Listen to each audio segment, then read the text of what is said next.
یہاں کی پیداوار کے مطابق موجود نہیں ہے، جو ایک بہت بڑا مسئلہ ہے پاکستان میں، صنعتی یونٹس کا فقدان۔ دین ہم آتے ہیں انڈسٹریل پالیسیز کے اندر۔ ہمارے ملک میں جو صنعتی پالیسیاں ہیں وہ بھی کوئی بہتر انداز میں نہیں بنائی جاتی۔ جیسا کہ ہم دیکھتے ہیں ہمارے ہاں ایک ٹرم یوز کی جاتی ہے جس کو ہم سرخ فیتا کہتے ہیں۔ بیوروکریسی اس میں ہرڈلز ڈالتی ہے، صحیح طریقے سے پلاننگ نہیں کر پاتے۔ مثلا میں اس میں ایک آپ کو مثال دیتا ہوں، ہمارے ہاں دنیا میں پاکستان لیڈ کرنے والا ملک تھا کہ ہم نے سی این جی اسٹیشنز لگا دیے، پورے ملک میں ایک جال بچ گیا سی این جی اسٹیشنز کا، اور پاکستان دنیا میں ٹاپ کے اوپر آ گیا۔ ایک بہت بڑا مسئلہ ہو گیا، دنیا حیران تھی کہ پاکستان کے پاس گیس کہاں سے آ گئی کہ اس کو اس نے کھول کے رکھ دیا۔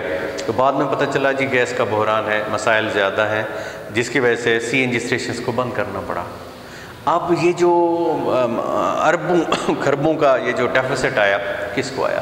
یہ ایل پلاننگ کی وجہ سے ہے، انڈسٹریل پالیسیز میں جو کمی رہ جاتی ہے اس میں یہ مسئلہ ہے۔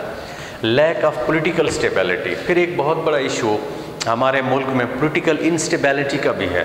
ہمارے ملک میں عدم استحکام رہا ہے، یعنی 5 سال کا ٹینیور ہے ایک گورنمنٹ کا، وہ گورنمنٹ ایک مینیفیسٹو کے تحت ووٹ لے کے آتی ہے اور ان پالیسیز کو لاگو کرنا چاہتی ہے، لیکن وہ صحیح طریقے سے پلان نہیں کر پاتی، یا اس کو پلان کرنا نہیں دیا جاتا، یا اپوزیشن پہلے دوسرے چوتھے مہینے پہلے سال ہی سڑکوں کے اوپر آ جاتی ہے۔ تو اس سے بھی جو صنعت ہے اس کا پہیہ رک جاتا ہے۔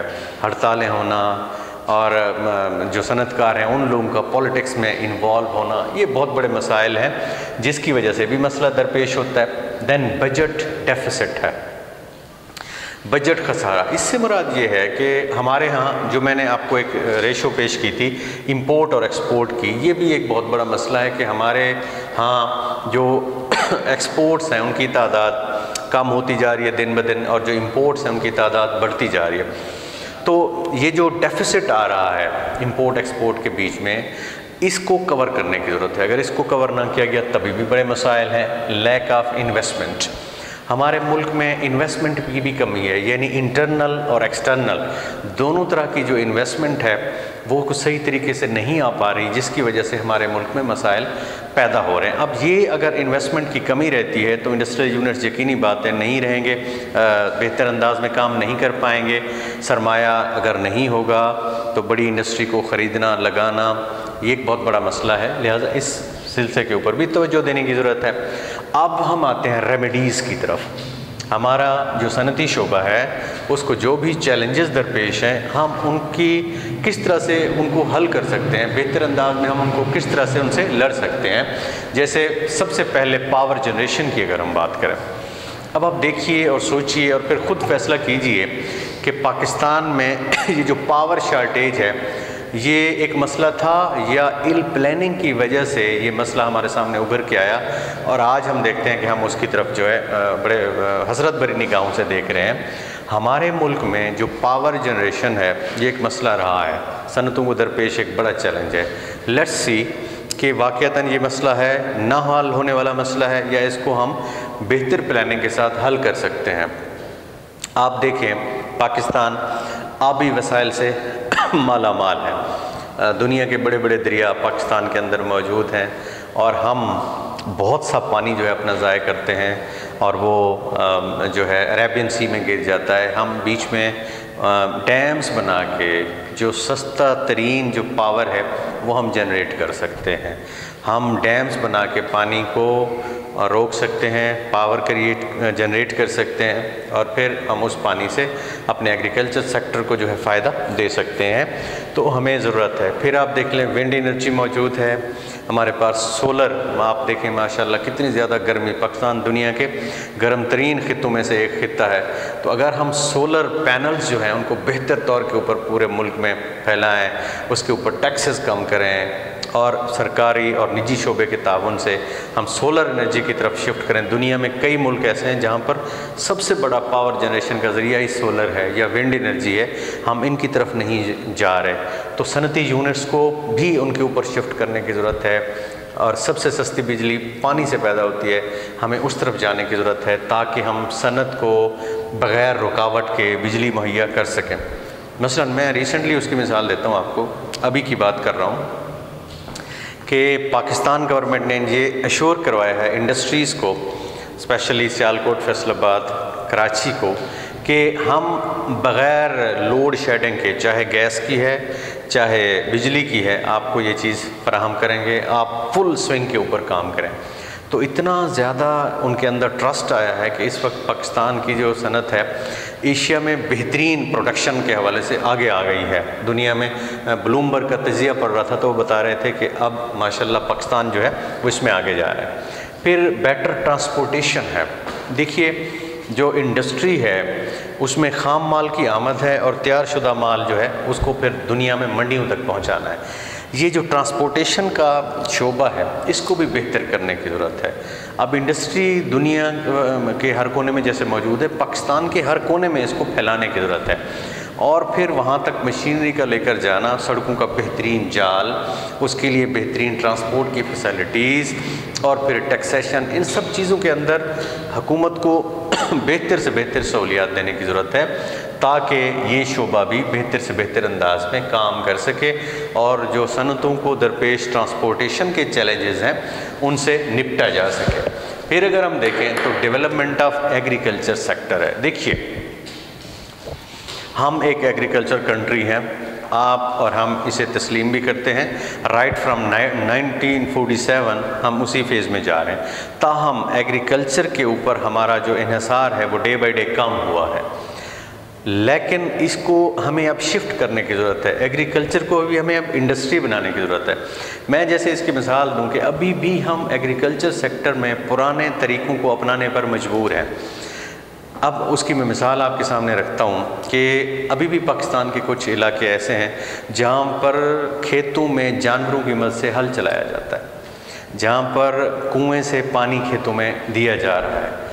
اب یہ وہ چیزیں ہیں جو پیداوار میں بہت بڑی رکاوٹ پیدا کرتی ہیں۔ مین پاور بہت زیادہ استعمال کی جا رہی ہے، مشینری کا استعمال نہیں ہے۔ میں اس پہ مثال دوں اگر آپ کو، فی ایکڑ پیداوار پاکستان میں اگر فرض کریں ہم اٹھا رہے ہیں 10 من، تو آپ اس کو لے لیں آسٹریلیا میں وہ 80 من پہ پہنچ گئے ہیں، یعنی اتنا زیادہ یہ جو ڈفرینس ہے۔ اب اس کی مثال میں آپ کو دیتا ہوں کہ ہماری جو دیسی گائے ہے وہ اگر ہمیں 2 کلو دودھ دیتی ہے تو جو انہوں نے اپنے سسٹم کو اپ گریڈ کیا ہے تو وہ بہتر سے بہتر انداز میں وہ 40 کلو تک جو ہے وہ پہنچ گئے ہیں۔ یہ وہ صورتحال ہے جس کو بہتر کرنے کی مزید ضرورت ہے تاکہ بہتری ہو سکے۔ پھر ہم آتے ہیں ایکسیس ٹو فارن مارکیٹس۔ ہماری جو فارن مارکیٹس دنیا میں موجود ہیں اس وقت، ان تک جانے کی ضرورت ہے، منڈیاں دینے کی ضرورت ہے تاکہ زیادہ سے زیادہ لوگ جو ہے وہ اس میں کام کریں اور فارن مارکیٹس کیپچر کرے پاکستان۔ جیسے ہم اپنی چیزیں باہر بھیجتے ہیں تو زیادہ سے زیادہ ان کو کیپچر کرنا بہت زیادہ ضروری ہے۔ پھر سکلڈ لیبر ہے۔ ہمارے ملک میں جو لیبر ہے وہ زیادہ مزدور ٹائپ ہے، ان پڑھ ہیں۔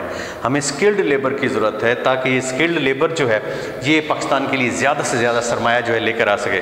ایک مزدور جو ہے وہ کم پیسے لیتا ہے، جبکہ ایک ہنرمند انجینئر جو ہے اس کی اچھی خاصی پے ہوتی ہے، تو ہمیں سکلڈ لیبر پروڈیوس کرنے کی ضرورت ہے۔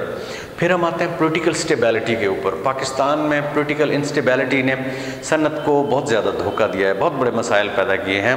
اب صنعت کار کو اگر پتہ ہو کہ یہ والی پالیسی 5 سال تک 10 سال تک لانگ ٹرم پلاننگ ہو اس شعبے کے اندر، تو ہم بہتر سے بہتر کام کر سکتے ہیں، بہتر سے بہتر انداز میں سرمایہ لے کے آ سکتے ہیں۔ ایجوکیٹڈ فارمر یا ایجوکیشنل فیسلٹیز صنعت میں ہوں، ایجوکیٹڈ پرسنز ہوں تو وہ بہتر انداز میں کام کر کے اپنے سسٹم کو بہتر کر سکتے ہیں اور زیادہ سے زیادہ نفع کما سکتے ہیں، اپنے لیے بھی، اپنی قوم کے لیے بھی، اور آگے تک جا سکتے ہیں۔ تو ایجوکیشنل فیسلٹیز دینا بہت زیادہ ضروری ہے۔ دین ہم آتے ہیں اسٹیبل انڈسٹریل پالیسیز کے اندر۔ ہمارے ہاں جو پالیسی میکنگ لوگ ہیں، انوالومنٹ جن کی ہے، ان کو گراس روٹ لیول تک آنے کی ضرورت ہے اور تاجروں، صنعت کاروں سے مل کر بہتر سے بہتر پالیسیاں بنانے کی ضرورت ہے تاکہ یہ پالیسیاں جو ہیں وہ پرولانگ کر سکیں، لانگ ٹرم کے اوپر ہوں اور زیادہ سے زیادہ بہتر انداز میں ہم سسٹم کو کیپچر کر سکیں اور پاکستان دنیا میں جو انڈسٹری بیسڈ ترقی ہے اس کو وہ لے کر جا سکے۔ Thank you very much.